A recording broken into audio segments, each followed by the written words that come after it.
தமிழ் சொந்தங்களுக்கு வணக்கம். தமிழ் என்டர்டெயின்மெண்ட் வழங்கும் பொன்னியின் செல்வன் 5ஆம் பாகம் தியாக சிகரம், அத்தியாயம் 86 கனவா நனவா. மறுநாள் காலையில் செம்பியன் மாதேவியும் மதுராந்தகரும் பூங்குழலியும் தஞ்சைக்கு புறப்பட்டார்கள். பொன்னியின் செல்வரும் வந்தியத்தேவரும் உறையூருக்கும் ஸ்ரீரங்கத்திற்கும் போய் வர எண்ணியிருந்தார்கள். போகும்போது கரிகால சோழர் காலத்தில் காவேரி நதியின் நீரை தேக்குவதற்காக கட்டப்பட்ட பேரணையை வந்தியத்தேவனுக்கு காட்டுவதாக அருள்மொழிவர்மர் கூறியிருந்தார். அவர்கள் புறப்படுவதற்கு முன்னால் பொன்னியின் செல்வர் குந்தவை தேவியிடம் விடைபெற்றுக் கொள்வதற்காக சென்றார். அக்கா, தாங்கள் பழையாறைக்கு அவசியம் போக வேண்டுமா என்றார். தம்பி, நீங்கள் உறையூருக்கு அவசியம் போக வேண்டுமா? எங்களுடன் பழையாறைக்கு வரக்கூடாதா என்று கேட்டாள். இல்லை அக்கா, உறையூரில் ஆழ்வார்க்கடியானை முக்கியமான காரியத்திற்காக சந்திப்பதாக சொல்லியிருக்கிறோம் என்று சொன்னார். ஆகா, நீ முன்மாதிரி இல்லை தம்பி. உன் மனசு மிகவும் கெட்டுப்போய்விட்டது. என்னை நீ லட்சியம் செய்வதே இல்லை. இந்த மாறுதலுக்கு காரணம் அந்த வல்லத்து அரசரின் சிநேகம்தான் என்று கருதுகிறேன். வீணாக அவர் பேரில் பழியை போடாதீர்கள். எனக்கு பிராயம் வந்துவிடவில்லையா அக்கா? ஒரு பெரிய ராஜ்யத்தின் சக்கரவர்த்தியாக முடிசூட்டிக் கொள்ளப் போகிறேன். இனிமேலாவது என் இஷ்டப்படி நான் நடந்து கொள்ள வேண்டாமா? நன்றாக உன் இஷ்டப்படி நடந்து கொள். உன்னுடைய அதிகாரத்தை என் பேரில் காட்டாமல் இருந்தால் சரி. உன் இஷ்டப்படி நான் நடக்க வேண்டுமென்று சொல்லாமல் இருந்தால் சரி. மகுடாபிஷேகத்திற்கு மட்டும் வந்துவிடுங்கள். அப்புறம் உங்கள் இஷ்டப்படி நடந்து கொள்ளுங்கள். மகுடாபிஷேகத்திற்கு பிறகு வேண்டுமானால் நீ என் பேரில் அதிகாரம் செலுத்தலாம். அதுவரை என்னை கட்டாயப்படுத்த உனக்கு என்ன உரிமை? அப்படியானால் நீங்கள் மகுடாபிஷேகத்திற்கு வரப்போவதில்லையா? அது வானதியின் விருப்பம். அவள் போக வேண்டும் என்றால் நானும் வருவேன். இல்லாவிட்டால் வரமாட்டேன். அந்த பெண் எங்கே அக்கா? உன் அன்னை பொன்னி நதிக்கு பூஜை செய்ய போயிருக்கிறாள். உனக்கு நல்ல புத்தியை கொடுத்து அருள வேண்டுமென்று பிரார்த்தனை செய்ய போயிருக்கிறாள். இளவரசர் சிரித்துவிட்டு, அவளுடைய பிரார்த்தனை நிறைவேறட்டும், நான் புறப்படுகிறேன் என்றார். தம்பி, உன்னைப்போல் குரூரமானவனை நான் பார்த்ததே இல்லை. வானதி இரவெல்லாம் தூங்கவே இல்லை. நினைத்து நினைத்து விம்மிக் கொண்டிருந்தாள். காவேரி படித்துறைக்கு சென்று அவளிடம் விடைபெற்று கொண்டு போ என்றாள் குந்தவை. அவள் தூங்காதது மட்டுமென்ன, என் தூக்கத்தையும் அவள்தான் பறித்து கொண்டு விட்டாள் போலிருக்கிறது. ஒருவர் மனத்தை ஒருவர் அறிந்து நடந்து கொள்ள தெரியாவிட்டால் விம்மி அழுது கொண்டு இருக்க வேண்டியதுதான். இப்படிப்பட்ட பெண்ணை கட்டிக்கொண்டு வாழ்நாள் எல்லாம் நான் கஷ்டப்பட வேண்டும் என்கிறீர்கள் என்று பொன்னியின் செல்வர் சொல்லிவிட்டு அந்த அரண்மனையின் பின்புறம் விரைந்து சென்றார். தோட்டத்தை தாண்டியதும் பொன்னி நதியின் படித்துறையில் வானதி அமர்ந்திருப்பதையும் பக்கத்தில் இருந்த தட்டிலிருந்து மலர்களை எடுத்து பொன்னி நதியின் வெள்ளத்தில் ஒவ்வொன்றாக போட்டுக்கொண்டிருப்பதையும் பார்த்தார். வானதி அவ்விதம் அர்ச்சனை செய்து கொண்டிராவிட்டால் அவள் அந்த காவேரி துறையில் அமைக்கப்பட்ட ஒரு பெண்ணின் பொற்சிலையாகவே தோன்றியிருப்பாள். பொன்னியின் செல்வர் சத்தமிடாமல் சென்று வானதிக்கு பின்னால் மேல்படி ஒன்றில் உட்கார்ந்து கொண்டார். வானதிக்கு யாரோ வருகிறார்கள் என்பது தெரிந்துதான் இருக்க வேண்டும். உள்ளுணர்வினால் அவள் பொன்னியின் செல்வர்தான் என்று தெரிந்து கொண்டாள் போலும். ஆகையால் திரும்பி பாராமல் அர்ச்சனை செய்வதையும் நிறுத்திவிட்டு சும்மா இருந்தாள். தட்டில் இருந்த மலர்களின் இதழ்களில் பனித்துளிகள் இரண்டொன்று காணப்பட்டன. வானதியின் கண்மலரின் இதழ்களிலும் முத்து போன்ற 2 கண்ணீர் துளிகள் பிரகாசித்தன. உதயசூரியன் பசும்பொற் கிரணங்கள் பொன்னி நதியின் மெல்லிய அலைகளோடு கூடி குலாவிய போது சோழ சாம்ராஜ்ய மங்கை தங்க ரேகைகள் ஊடுருவி படர்ந்து நீலப்பட்டுச் சேலையை உத்தரியமாக அணிந்து விளங்குவது போல தோன்றியது. அந்த நீலப்பட்டுச் சேலையின் இருபுறங்களிலும் அமைந்த பச்சை வர்ண பட்டுக்கரையைப் போல நதியின் இருபுறங்களிலும் செழித்து வளர்ந்திருந்த பசும் சோலைகள் காட்சி தந்தன. காவேரியின் பிரவாகம் இசைத்த இனிய சுருதிக்கு இணங்க இருபுறத்து சோலைகளிலும் பலவகை புள்ளினங்கள் மங்கள கீதங்கள் பாடி வாழ்த்தின. கற்பனை உலகிலே சஞ்சரித்து பகற்கனவு காண்பதற்கு இடமும் நேரமும் சூழ்நிலையும் மிக வாய்ப்பாக இருந்தன. இளவரசர் சிறிது மௌனமாயிருந்து பார்த்துவிட்டு, வானதி, பகல் கனவு காண்கிறாயா? நான் உன் கனவை கலைத்து விட்டேனா என்றார். நான் பகற்கனவுதான் காண்கிறேன் ஐயா. ஆனால் என் கனவை தாங்கள் எப்படி கலைக்க முடியும்? இரவில் நான் கனவு கண்டாலும் அக்கனவிலே நடுநாயகமாக விளங்குகிறவர் தாங்கள்தானே. ஆகையினாலேயே தங்களை பக்கத்திலே பார்க்கும்போது இது கனவா நனவா என்று எனக்கு சந்தேகம் தோன்றிவிடுகிறது. வாருங்கள் என்று அழைக்கவும் இயலாமற் போகிறது. ஆம் சுவாமி, எத்தனையோ நாள் எத்தனையோ விதமான பகற்கனவு கண்டிருக்கிறேன். தங்களை முதலில் திருநெல்லம் அரண்மனை தோட்டத்தில் நான் சந்தித்தபோது தங்களை யானைப்பாகன் என்று நினைத்தேன். தாங்கள் சாதாரண யானைப்பாகனவே இருந்திருக்கக்கூடாதா என்று பின்னர் பல தடவை நான் எண்ணியதுண்டு. தாங்கள் வெறும் யானைப்பாகனாயிருந்து என்னை தங்கள் பின்னால் யானையின் மீது ஏற்றிச் சென்றதாக பலமுறை கற்பனையில் கண்டுகளித்தேன். அப்போதெல்லாம் இந்த உலகத்தைச் சேர்ந்த சாதாரண கரிய யானையின் மேல் ஏறிப்போவதாக எனக்கு தோன்றுவதில்லை.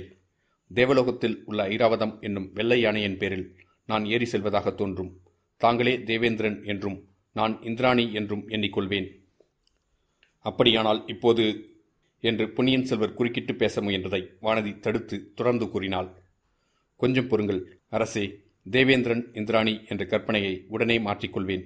தேவேந்திரனுக்கும் இந்திராணிக்கும் நிம்மதி ஏது? அவர்கள் இருவரும் தனியாக ஐராவதத்தில் ஏறி ஆனந்த பிரயாணம் செய்வதற்கு அவகாசம் ஏது? தேவர்களும் தேவிகளும் புடைசூழவல்லவா எப்பொழுதும் குழுவிருக்க வேண்டும். ஆகையால் அந்த எண்ணத்தை உடனே மாற்றிக்கொள்வேன். அரசர் குலத்தில் பிறந்தவளாயில்லாமல் கடற்கரையில் வாழும் படகுக்காரர் குடும்பத்தில் நான் பிறந்திருக்க கூடாதா என்று எண்ணிக்கொள்வேன். தெரிகிறது வானதி, எனக்கு தெரிகிறது. பூங்குழலியை பார்த்து நீ பொறாமைப்படுகிறாய். ஆம், அது உண்மைதான். இந்த உலகத்திலேயே பூங்குழலி தேவியை பார்த்துதான் நான் பொறாமைப்படுகிறேன். அவருடைய மனோரதம் நிறைவேறிவிட்டது. அவரும் அவருடைய காதலரும் கோடிக்கரைக்கு போய் அலைக்கடலில் படகு செலுத்தியும் குழகர் கோயிலில் சேவை செய்தும் ஆனந்த வாழ்க்கை நடத்தப் போகிறார்கள். அவர் ஏன் என்னை பார்த்து சிரிக்க மாட்டார்? சிரிக்கத்தான் சிரிப்பார். ஐயா, வேறு எந்த விதமாக வேணும் என்னை தண்டியுங்கள். பூங்குழலி தேவி என்னை பார்த்து சிரிக்கும்படி மட்டும் செய்யாதீர்கள். முதல் நாள் இரவு நடந்ததை பொன்னியின் செல்வர் நினைவு கூர்ந்து கூறினார். வானதி, கொஞ்சம் பொறுத்து கொண்டிரு. நேற்று பூங்குழலி உன்னை பார்த்து சிரித்தாள் அல்லவா? அவளை பார்த்து நீ சிரிக்கும் காலம் வரும். சுவாமி, நான் பூங்குழலி தேவியை பார்த்து சிரிக்க விரும்பவில்லை. வேறு யாரை பார்த்தும் சிரிக்க விரும்பவில்லை. யார் வேண்டுமானாலும் என்னை பார்த்து சிரித்து கொண்டு போகட்டும். தங்களுடைய பொன்முகத்தில் சில சமயம் புன்னகை காண்பதற்குத்தான் ஆசைப்படுகிறேன். மற்றவர்களை பார்க்கும்போதும் பேசும்போதும் தங்கள் முகம் மலர்ந்திருக்கிறது. என்னை பார்க்கும்போது மட்டும் தங்கள் புருவங்கள் நெரிகின்றன. இப்போது கூட தங்களை பார்ப்பதற்கே எனக்கு பயமாயிருக்கிறது. வானதி, இதை கேள். உன்னை பார்த்ததும் என் முகம் சுருங்குவதற்கு காரணம் இருக்கிறது. மற்றவர்களால் எனக்கு எவ்வித இடையூறும் இல்லை. அவர்களால் என் மன நிம்மதி குலைவதில்லை. உன்னால் என் உள்ளம் அமைதியை இழக்கிறது. நேற்றிரவு நீ தூங்கவில்லை என்று என் தமக்கையார் கூறினார். நானும் தூங்கவில்லை. வானதி, பல தினங்களாகவே நான் தூங்குவதில்லை. அரண்மனை மேன்மாடத்தில் படுத்து ஆகாசத்து நட்சத்திரங்களை பார்த்தேனானால் உன் கண்களின் ஒளியைத்தான் அந்த விண்மீன்கள் எனக்கு ஞாபகப்படுத்துகின்றன. சோலை மரங்கள் காற்றில் அசைந்தாடி இலைகள் சலசலவென்று சிரிக்கும்போது நீ உன் இனிய குரலில் கலகலவென்று சிரிக்கும் ஒளியைத்தான் கேட்கிறேன். மிருதுவான தென்றல் காற்று என் தேகத்தில் படும்போது நீ உன் காதல் மலரையொத்த விரல்களால் என்னை தொடுவதாக எண்ணி பரவசமடைகிறேன். வானதி, இப்படியெல்லாம் உன் நினைவு என்னை ஆட்கொண்டிருப்பதால் உன்னை நேருக்கு நேர் பார்க்கும்போது என் முகம் சுருங்குகிறது, புருவங்கள் நெரிகின்றன. என் வாழ்க்கையில் நான் சாதனை செய்ய விரும்பும் காரியங்களுக்கெல்லாம் நீ தடங்களாகி விடுவாயோ என்று அஞ்சுகிறேன். சுவாமி, அந்த பயம் தங்களுக்கு வேண்டாம். தங்கள் காரியங்களுக்கு நான் தடையாக இருக்க மாட்டேன். நீ தடையாக இருக்க மாட்டாய். யாருமே தடையாக இருக்க முடியாது. மாரிகாலத்தில் கீழ்திசையிலிருந்து புயல் கொண்டு வரும் கருமேகத்திரளை நீ பார்த்திருக்கிறாயா? வானதி, அந்த மேகத்திரளில் மழை நீர் நிறைந்திருக்கிறது. மின்னல்களும் இடிகளும் அம்மேகத்தில் மறைந்திருக்கின்றன. சண்டமாருதம் அந்த மழை நிறைந்த கொண்டலை தள்ளி கொண்டு வருகிறது. அதை யாராவது தடுத்து நிறுத்த முடியுமா? அந்த மேகங்களின் நிலையில் நான் இருக்கிறேன். வானதி, என் உடம்பில் எப்போதும் ஒரு பரபரப்பு இருந்து கொண்டிருக்கிறது. என் உள்ளத்தில் ஏதோ ஒரு வேகம் இருந்து கொண்டிருக்கிறது. கண்ணுக்கு தெரியாத மின்னல்கள் மின்னுகின்றன. காதில் கேட்காத இடி முழக்கங்கள் ஒலிக்கின்றன. புயல்களும் சூறைக்காற்றுகளும் சண்டமாருதங்களும் என்னை அழைக்கின்றன. 7 கடல்களிலும் மலைமலையாக அலைகள் கிளம்பி என்னை வரவேற்கின்றன. ஆயிரம் சங்கங்களின் நாதமும் முரசுகளின் முழக்கமும் போர் யானைகளின் பிளிரல்களும் என்னை கவர்ந்து இழுக்கின்றன. என்னை யாரும் தடுக்க முடியாது வானதி. ஆனால் தடுக்க முயன்று எனக்கு மன அமைதி இல்லாமல் செய்ய முடியும்.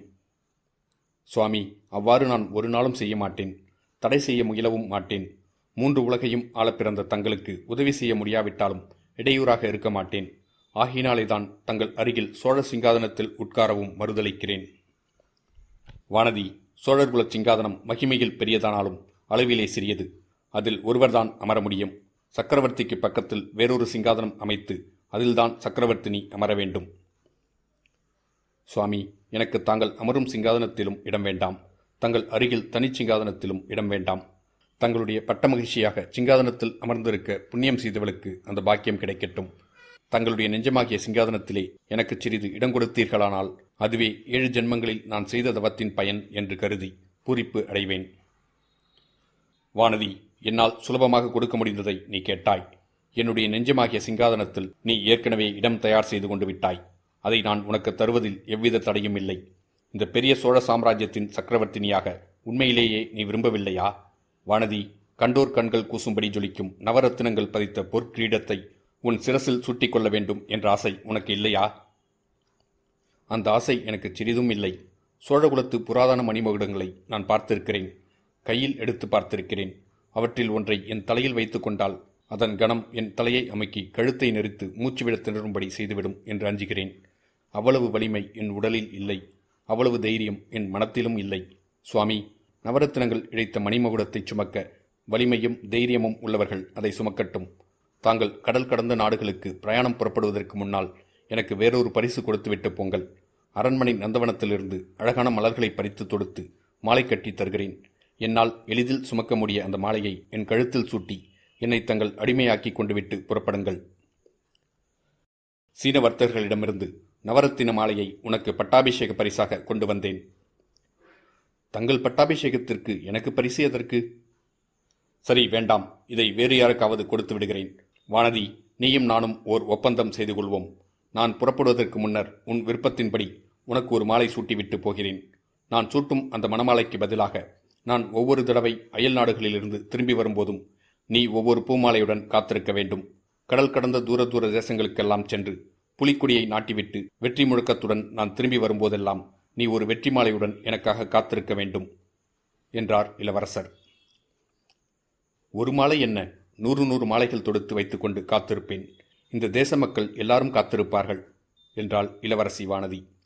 இத்துடன் அத்தியாயம் 86 முடிவடைந்தது. மீண்டும் அத்தியாயம் 87 சந்திப்போம். இந்த பதிவு உங்களுக்கு பிடிச்சிருந்தா லைக் பண்ணுங்கள், ஷேர் பண்ணுங்கள், உங்களோட கமெண்ட்ஸ் போடுங்க. மறக்காமல் தமிழ் என்டர்டைன்மெண்ட் சேனலை சப்ஸ்கிரைப் பண்ணுங்கள். நன்றி.